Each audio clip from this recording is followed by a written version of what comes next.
We're very, very pleased to have with us in Buenos Aires, in the Latin American program of Human Rights and Democratization, Juan Méndez, who is the special rapporteur, UN rapporteur on torture. He's visiting us for a special masterclass for students and for members of the human rights community here in Argentina. And we're taking this opportunity to ask him a few questions for the Global Campus of Human Rights, with the participation of students and professors from the other regional masters that are part of this Global Campus. So the students and professors have sent us a number of questions, and now we're going to put them forward to him and hear his answer, and then share them with all of our regional programs that include the participation of more than 80 universities worldwide. Thank you. And the question is, what measures can be taken in order to improve the current situation of prisons in South America? For example, in the case of Venezuela, where murders take place and detainees are subject to torture and inhumane conditions of detention. Well, first let me thank you very much for inviting me to speak to this program. It's a pleasure to be here. The question is very important because, in fact, we do get quite a number of complaints or seeking our intervention in very serious, very violent actions that happen in Latin American prisons. And unfortunately, it's not restricted to certain governments. Just about even the governments that are truly democratic and that have clear human rights policies, their prisons have lagged behind in improvements, etc. And yes, we receive complaints about violence. Mostly in Latin America, the tendency has been to lock up people and let them govern the prisons. So there's a whole issue of lack of control. And in some countries we have both experiences, too much control and too little control. And when there's too little control, the inmates tend to form gangs and to be predators over other inmates, and sometimes with the complicity of guards. In some of the worst episodes that we have seen, the guards actually promote gladiator-like fights between gangs, etc., and make bets. That has happened in the past also in some North American jails as well, but it's still very prevalent in some of the South American countries. Now, what can be done about it? First, I think it's very important to promote the ratification, the signature and ratification of the optional protocol to the Convention Against Torture, and quickly to set up a national preventive mechanism, because that allows for both domestic and international institutions to visit prisons frequently and many times unannounced, and to make recommendations. Now, obviously, that depends on the national preventive mechanism being truly independent, but also being funded adequately, because this mechanism is very labor intensive and it requires investment. I also think states should begin to analyze the measures to prevent the over imprisonment, which is a reason why prisons in Latin America are overcrowded for the most part, and when they're overcrowded, they're very violent.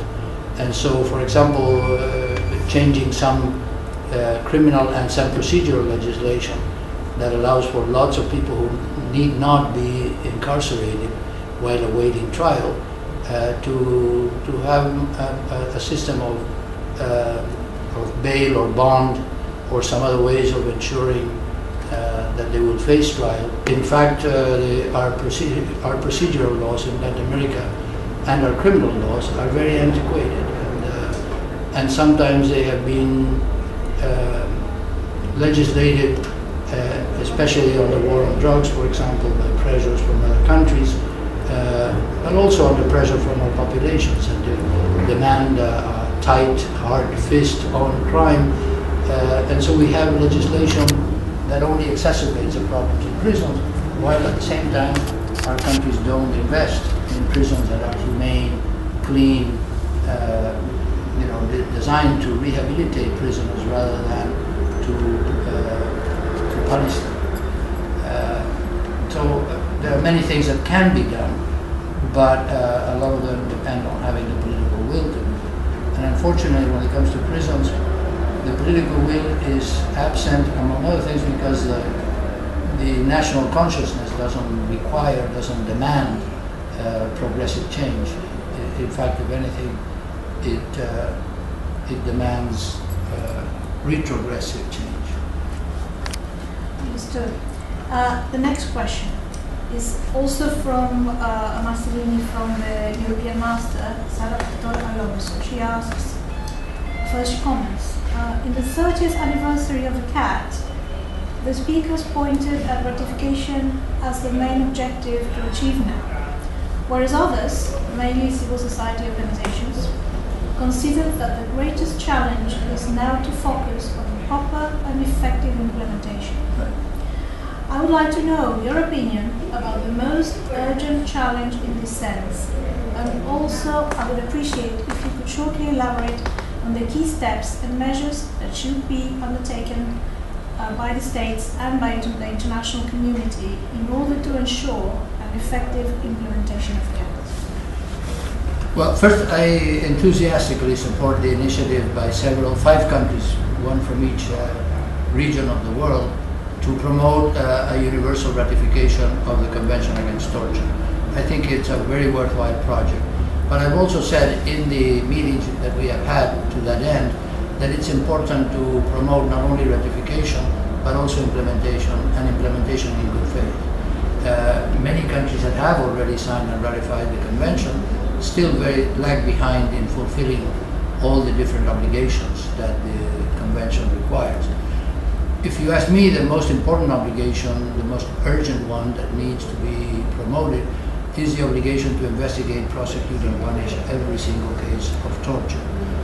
But even very powerful countries don't live up to that obligation, as we have seen with the revelations of the torture in the war on terror in the United States, and with the government of the United States still refusing to investigate and prosecute those responsible.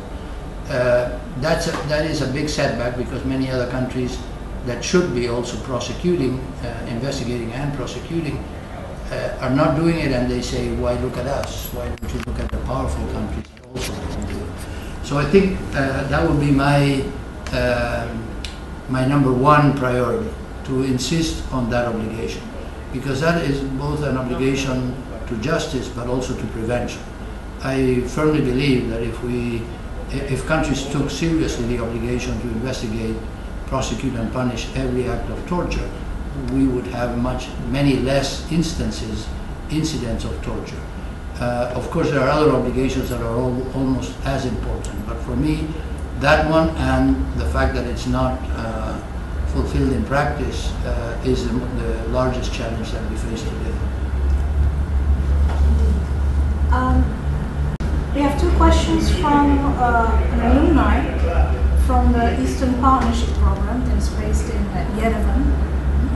And the alumni is called Hasmik Parukian. And the questions are, in formal terms, the reports and general recommendations of the UN special procedures only have moral and political force and are not legally binding. Thus, how can the efficacy of the Special Rapporteur on Torture be measured? And his other question is, the report on the CIA released last week shows that if torture can be used, it will be used. Both in legal and political terms, which measures can be taken to overcome impunity in this area? Well, in fact, the special procedures are designed especially to be non-binding, because it's an effort to extend the protections of human rights to countries that have not signed and ratified the relevant treaties. So on the one hand, we have a very expansive jurisdiction. We cover all 194 member states of the United Nations, but the counterpart of that, or the flip side of that, is that our recommendations are non-binding. I don't think there's anything that can be done about that, because you can't have binding obligations without solemn undertakings by states in signing and ratifying treaties. So for those where we can have binding obligations, we have to look at the countries that have signed and ratified the Convention Against Torture, for example.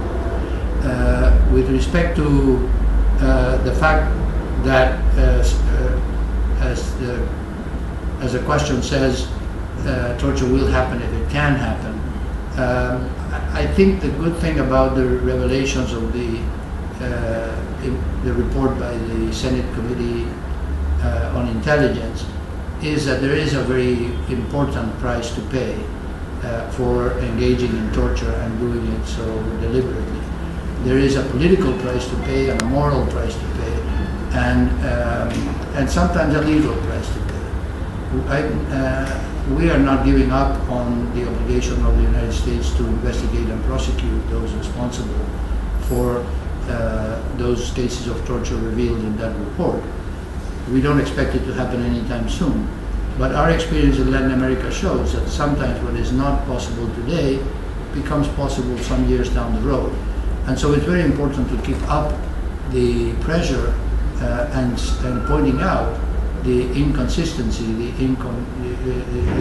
that policies to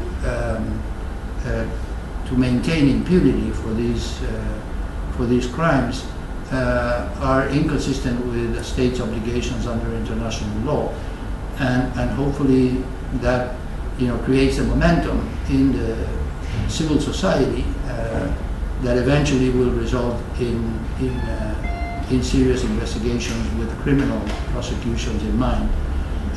In the meantime, the countries that don't do it will always be singled out in international fora, like the Human Rights Council, like the General Assembly, and that's, maybe doesn't satisfy us certainly, but it is a step in the right direction, and it is what international law provides for today. Finally makes torture visible. Yes, exactly. Finally, we have two questions from the Asia Pacific program that's based in Sydney, at the University of Sydney, and the one asking the questions is Professor Daniel Sellermacher, who's been working on a number of projects on torture prevention. She's an expert in the area, and she was very interested in participating in this interview. And the first question is, Professor Méndez, on virtually every occasion that you or other high-profile experts are interviewed, the interviewer raises the fallacious tickling time bomb scenario. Yeah, I'm glad you didn't. As an argument in favor of torture. You and others point out the mythic nature of this hypothetical situation, but it continues to be pulled out in every conversation. What are your thoughts about moving the public beyond misleading narrative frames like the tickling time bomb?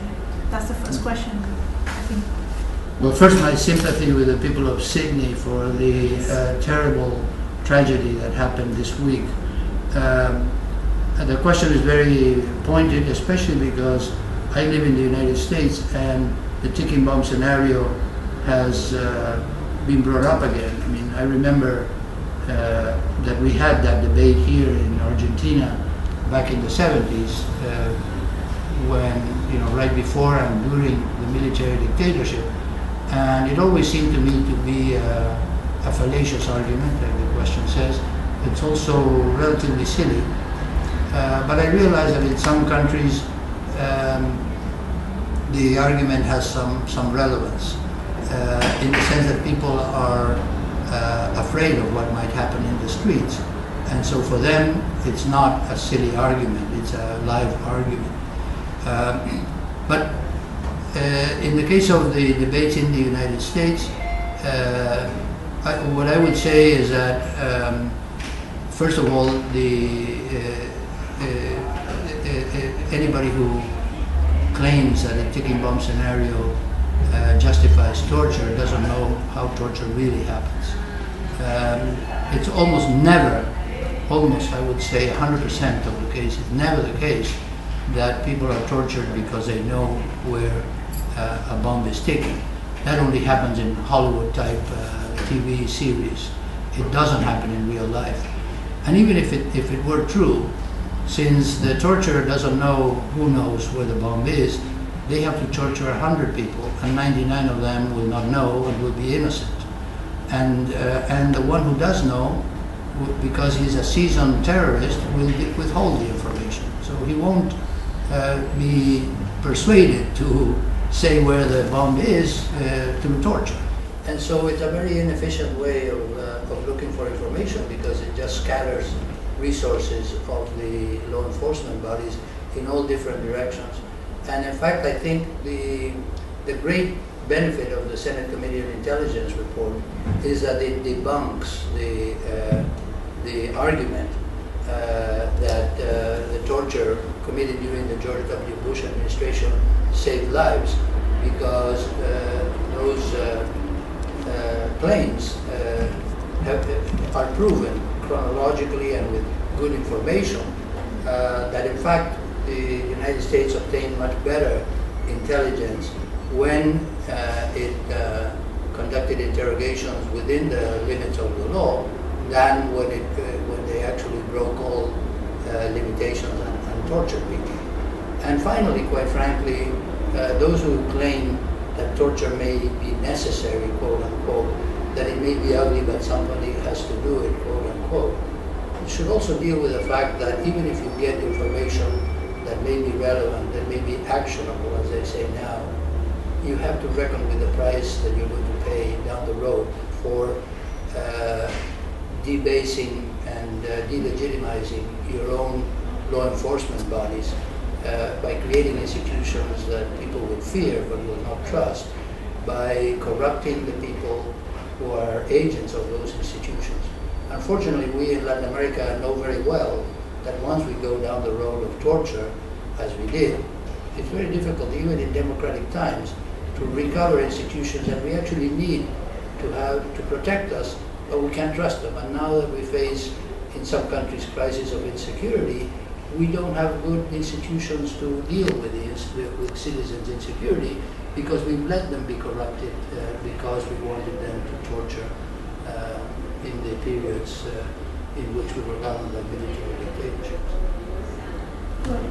The next question by Professor Salamaca is the Senate Committee report focuses on the CIA, but leaves to the side so much of the broader context and the conditions that authorized and normalized torture. The ideology of terror, political opinion, political authorization, and so on. Can you speak about the factors that underlie systemic torture and how preventative efforts address these?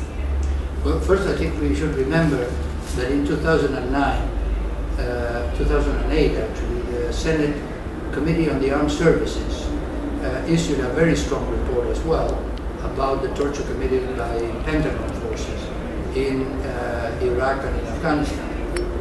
Unfortunately, that report also has been sidelined, and serious investigations have not happened either. But the report was actually also very powerful and very well investigated. But because of jurisdictional questions, the Committee on Armed Services could not deal with the CIA. And so it left that aspect to be dealt with by the Committee on Intelligence, which it did, but unfortunately we waited more than 5 years to have this report published. So I think in terms of the border, I don't know if the question means the immigration enforcement. Is that the issues around the satellite questions around torture. Ideology of terror, political opinion, political authorization.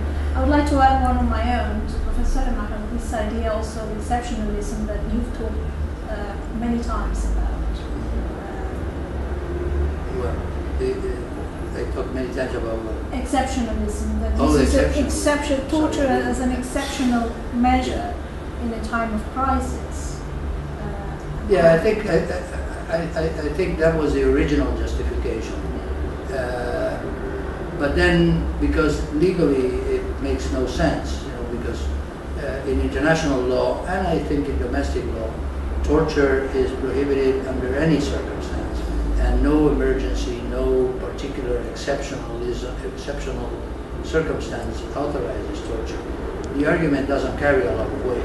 So later, the Bush administration started saying we don't torture, and so they changed the word torture for euphemisms like enhanced interrogation techniques, and nowadays they still do it.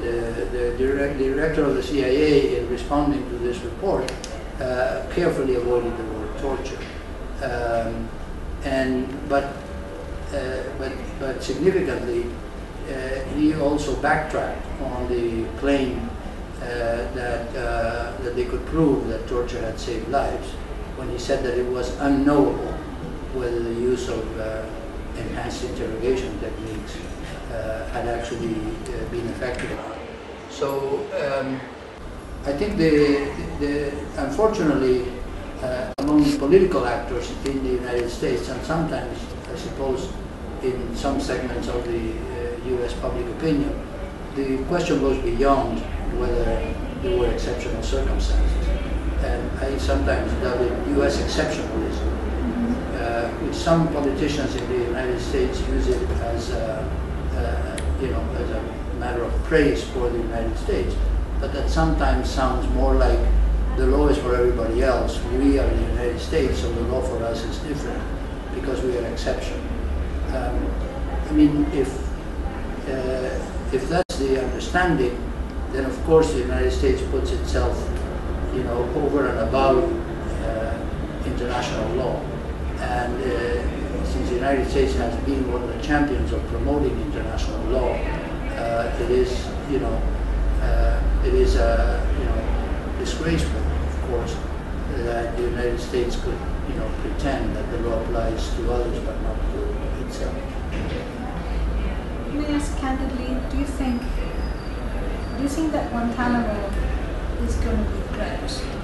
Considering all the elements around this issue of relocation, that we've seen a relocation last week to Uruguay, but with all the difficulties, because it's been a few years since the US realized that they made a big mistake and trying to close it and not being able to. Well, I think that President Obama does want to close it. It's taken him a long time, but he has 2 more years. On the one hand, he has not taken new prisoners to Guantanamo. So the numbers have dwindled quite a bit now from what they were at their height, at least. I think the political pressures are very high, and it will be difficult to envision complete closing within a couple of years. But I don't think it's out of the realm of possibilities. I wish there was much more pressure from civil society in the United States to get rid of it once and for all. But unfortunately, for the worst possible reasons, it might be closed, because it's terribly expensive. It must be the most expensive prison per inmate ever to be devised in the history of humankind, and it makes no sense to keep it. And as President Obama himself has said, the United States pays a very heavy price in international relations with the rest of the world for keeping Guantanamo open. But isn't it this legal trap also, that there seems to be this resistance to subject these prisoners to US law and the protections afforded by the US Constitution, by bringing them into the US territory in a way? But the United States has already admitted that they are covered by United States law. At least the Supreme Court has said so. Unfortunately, lower courts play circles around that. So effectively, the people in Guantanamo don't have the protections of the U.S. Constitution or of international law, but technically they do, and whatever happens to them is the responsibility of the United States. Now, that's why it may be possible that they will close down Guantanamo anyway, because the original idea was to take them to Guantanamo on this, misbegotten idea that the United States can exercise what it wills against people as long as it's not in its own territory and that the law doesn't reach them. That has been put to rest. Now, whether we will see a closure anytime soon, I certainly not going to put my reputation on the line on that. But I do have hopes that it will be possible within the next 2 years before President Obama leaves office. It was his first executive act as president. Well, he announced that he would close it, and then he announced it would do it within a year, and then it's been 5 years, 6 years, and he hasn't closed it down yet. Well, thank you very much for answering the questions of the global campus and our questions here in Buenos Aires. Thank you for inviting me. It's been a pleasure. And thanks to your colleagues for the excellent questions.